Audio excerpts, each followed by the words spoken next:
Hello everyone, this is Defense Politics Asia and a quick update over at the Bakhmut front. At the Bakhmut front, the Ukrainians have launched a double pincer, a dual pincer on the Russian defenses or Russian forces. The first pincer is actually happening over at the Berkhivka region, where the Ukrainians are pushing for Berkhivka. They are attacking from Orikovo, Vasilivka, Zaliniansky, and you can see that all this is likely to go to join up into a major push across to the south of Soledar. And with this, so you can see this push. Oh god, I gotta let me delete this. I delete the whole thing. Wait, so I want to draw the arrow nicer so that you can actually see what I'm trying to say. As you can see, you link up in this major direction, and there's another attack towards Soledar from this Rozdolivka region, and to the east of Rozdolivka. The target is Soledar. So this is Soledar, where the Russians are currently hold this position, and together these two attack is going to join up again into a major push towards Porovsky. And over at the south of the Bakhmut front, there is an attack around Mayosk, and they are trying to cross the canal at Mayosk. Sorry, not Mayosk, Mayosk. And if they manage to capture this area here, they can actually go towards Dacha and Kodema, and towards Vashina. And with this push coming south and cut this road, and capture Vashina, and that's it, man. That would be a massive encirclement of the Russian forces. This is the big pincer. There's another pincer that is from Berkhivka towards Paraskovievka, and this they can actually reach to the rear. And there's the attack currently is ongoing towards Klishevka, and there's an attack against the southwest of Bakhmut, putting pressure on the Russians to defend it.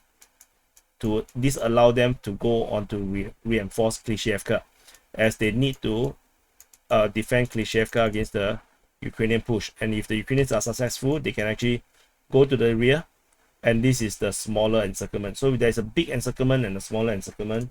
Yeah, this is so ugly, man. Let me draw it just one simple line. Yeah.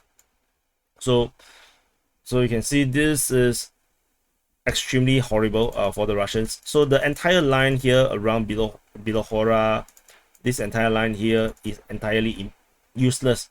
And if the Ukrainians are able to hold the line, break through the lines around Mayos, they can continue to push towards Dacha, Kodema, and the Russians will have to do some a lot of tactical gymnastic to try to hold this advance.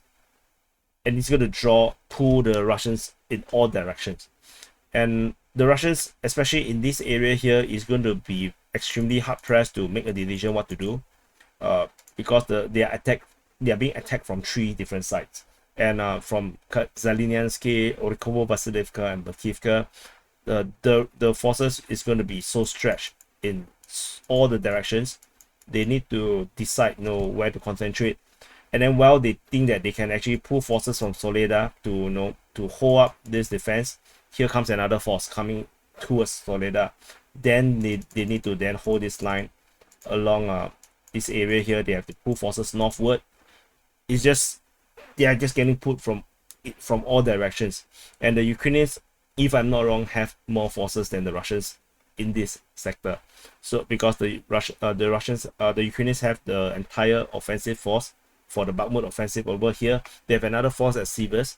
And then the Mayos one is probably another force, a totally different force as well.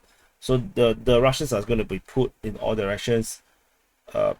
Yeah, I think the Wagner forces is very smart. They quickly finish up their work and quickly run away before the real Ukrainian offensive starts. And now the Ukrainian offensive has started. It looks like one hell of a crazy for the Russian military to handle. And here I thought that the Bakhmut offensive is so difficult for the Wagner forces. this is definitely way worse for the Russian military.